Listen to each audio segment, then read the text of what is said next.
Morning. Good morning, good morning. Welcome back to Pepper School. This is the Garden of Pathologies. I'm Eric. I'm your Barmy Farmer. I'm your host. I'm the pepper guy and the pepper eater.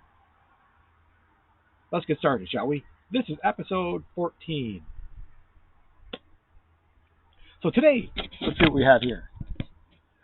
I have an Anaheim pepper that are traditionally eaten green, but I've let one ripen to red because, hey, why not? There's also a Chilhuacle Amarillo, which has ripened to a green. That's unexpected, but it's been the same color for weeks. Then I've got an orange ghost pepper. There's a giant white scorpion. A Moruga red monster. And we finish it out with a hybrid pepper that is a peach ghost crossed with a Carolina Reaver. All right, let's get on her. So, first off, the Anaheim pepper is a very famous type of pepper from New Mexico called the Hatch chili. And it's grown, I believe, in Hatch, New Mexico, hence the Hatch. And there's something about the soil there that gives it a particular flavor.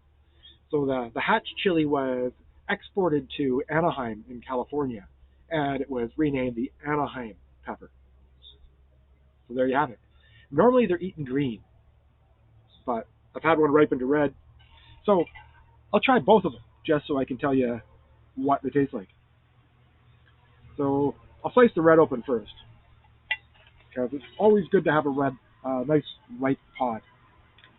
Very thick-walled here.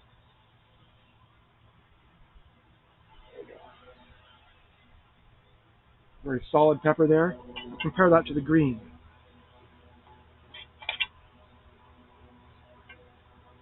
So just scroll down here with me, or pan down. That's a better term. How's that? So the green immature pepper with the red ripe pepper, both kind of a similar deal. Nice catch. Good caffeine reflexes there. Awesome. All right. Let's get some flavor on this here. So I'll try the red first. These are very mild peppers, usually about 100,000, about 1,000 Scoville heat units. So quite a bit milder than a jalapeno.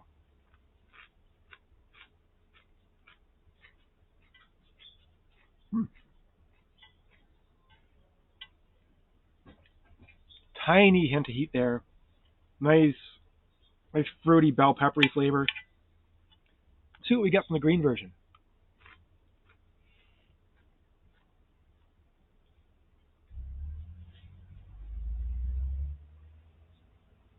It's a nice peppery flavor.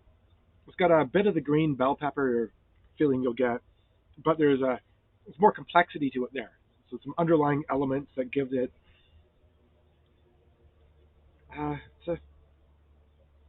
it's a peppery flavor. I don't know a better way to describe it. But I think it will dry nicely and it should roast nicely. But it's a fun pepper.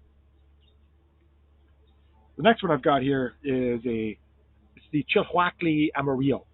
It's an Oaxacan, Oaxacan, sorry, it's a Oaxacan pepper from Mexico, and it's used traditionally in a mole sauce. So it's one of three basic peppers with the Chilhuacle Rojo and the Chilhuacle Negro are the three. The Amarillo, the pictures I had, I got these through Jim Duffy and Refining Fire Chilies.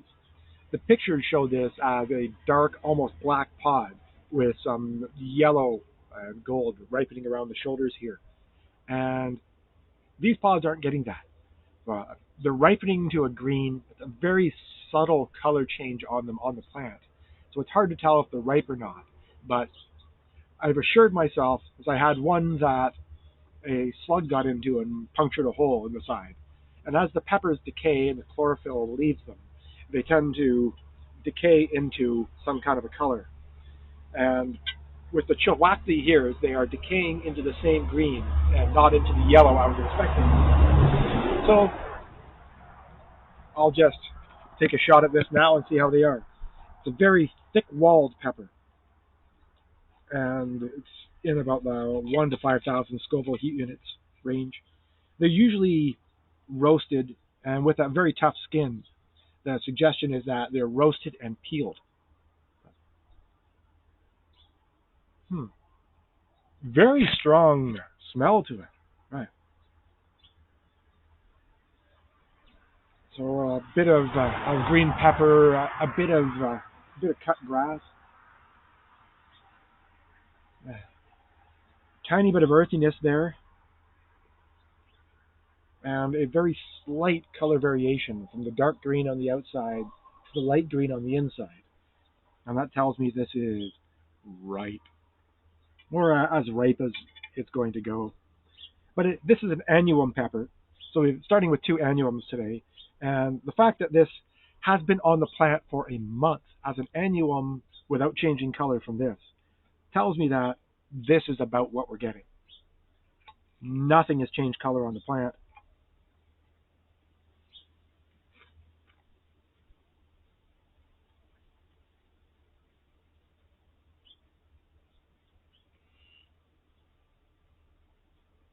Hmm.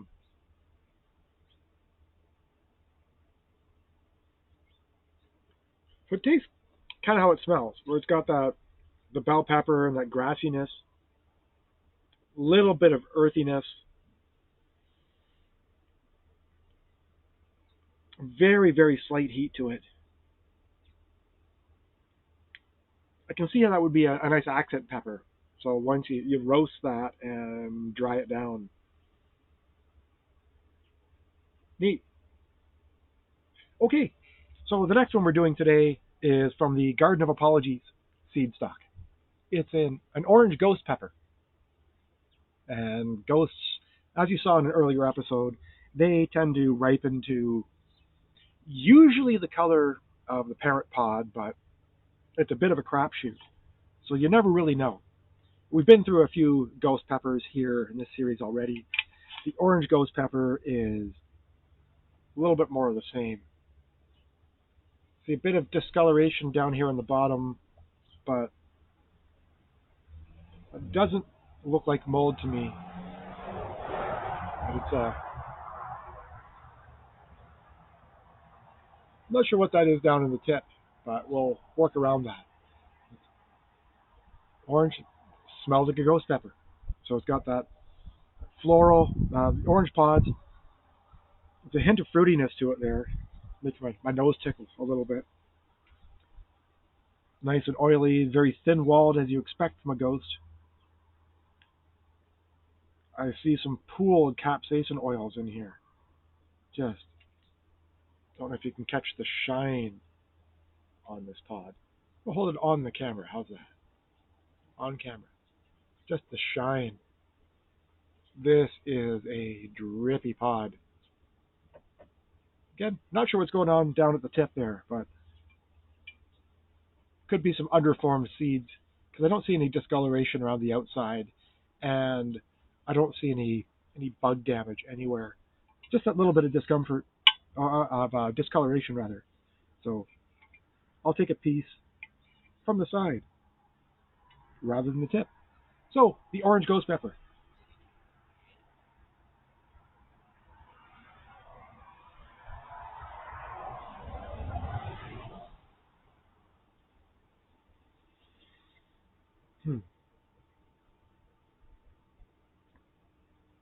So normally I find orange pods give me a bit of that sweet fruitiness right off the front. Peach pods especially. This one had none of that. It's just flat out floral ghost pepper heat.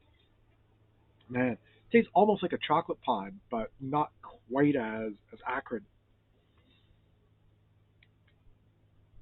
Nope, I don't like it. Can't say I like that pod. Good heat, but it's got a nasty flavor.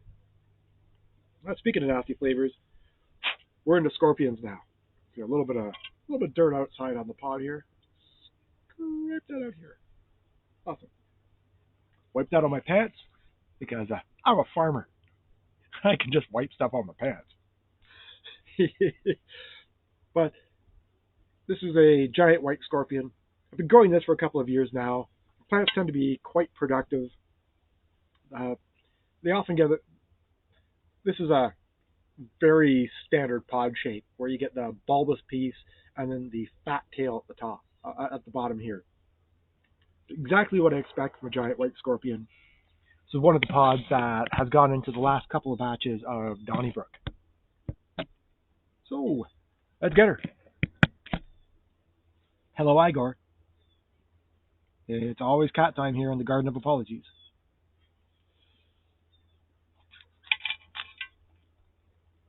Okay, ooh, little bonus guy. It's always cool when peppers grow the extra bonus lobe on the inside. It's the pepper appendix. Look at that guy right there. The pepper appendix.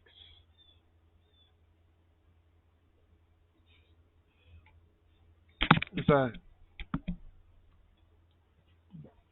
good folds on this pod. Got a fairly neutral smell to it. And this is a pod I've had before, so I know what to expect. Taking a little piece of it because I know what to expect. And the giant white scorpion.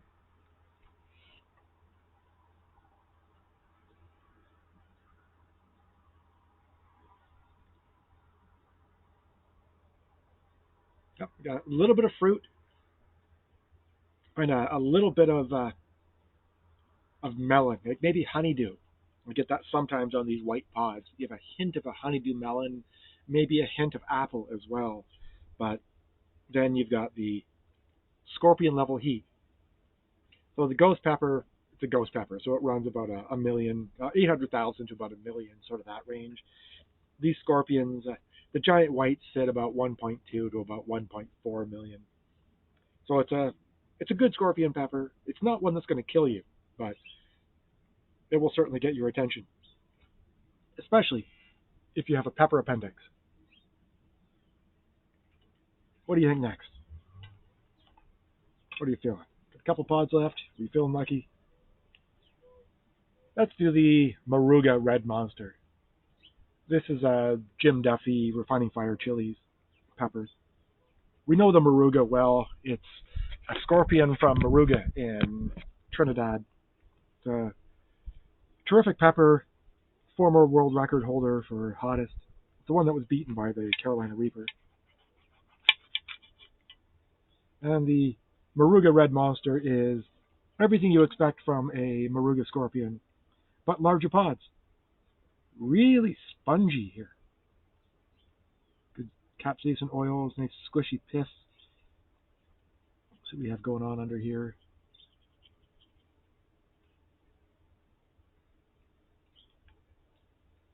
Fair number of seeds in here. There we go.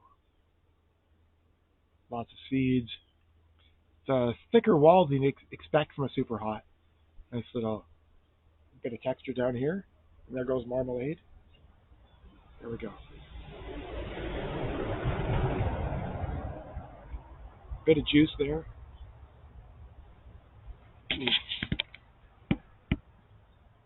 And it smells like a Moruga scorpion. Slight bit of fruit, but a whole lot of heat. A lot of floral. Let's do her. Moruga Red Monster.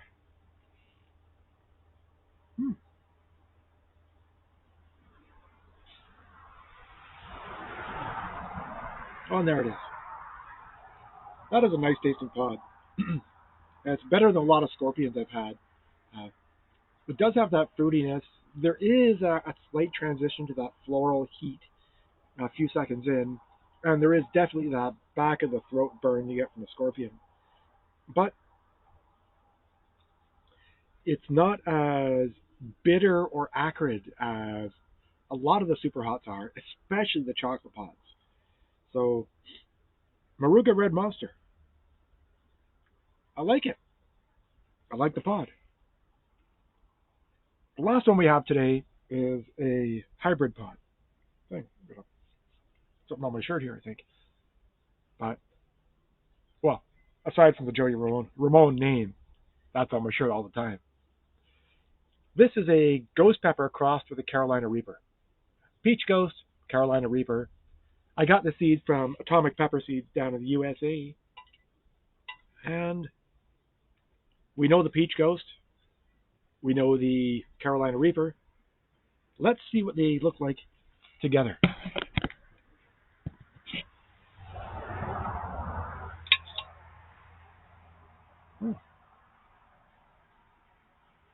So, all the pith and seeds down on this side here.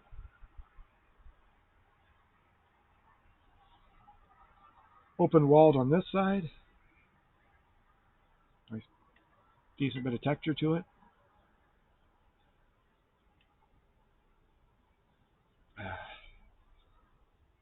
It's got a fruity aroma to it.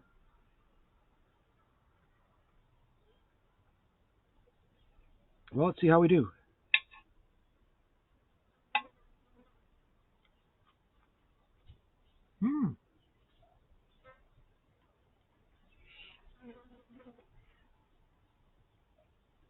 Oh. The peach pods I like. Like the orange pod, I think the only differentiator between the orange pod and the peach pod for the ghosts are that the orange pod is kind of nasty and the peach pod is tasty, tasty goodness. This has the, oh, it's got a good creep to it, man. So it's got the orange, the peach, the ghost flavor right up front with a sweetness. Like many peach pods, so the glasses are starting to fog here, but I like the peach pods for the way they start off fruity and they maintain that fruitiness without acrid and floral twist to it.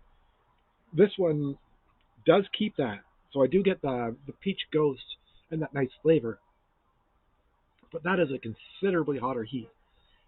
Definitely Reaper heat level. It's giving me a pretty good burn here. That's awesome. And it's still early morning here. It's about 9 a.m. on October 4th. I'm down my second round of peppers. It's been a heck of a breakfast today. So I need to go settle myself down a little bit so I can finish my coffee. But hey, this is Pepper School. We've made it through 14 episodes together so far. So thank you very much for joining me. Hope you're having as much fun as I am. And got more peppers to go. Things are ripening quickly right now. We are at the tail end of the summer, or the extended summer into October, and we're going to be hitting frost inevitably within the next couple of weeks. So we'll do what we can for now and keep shooting these for now, and then we wrap for the winter. Thank you again for watching Pepper School here at the Garden of Apologies. I'm Eric. I'm the Barmy Farmer. Please like, please subscribe, please share with your friends. Please keep on doing what you're doing, and I'll see you next time.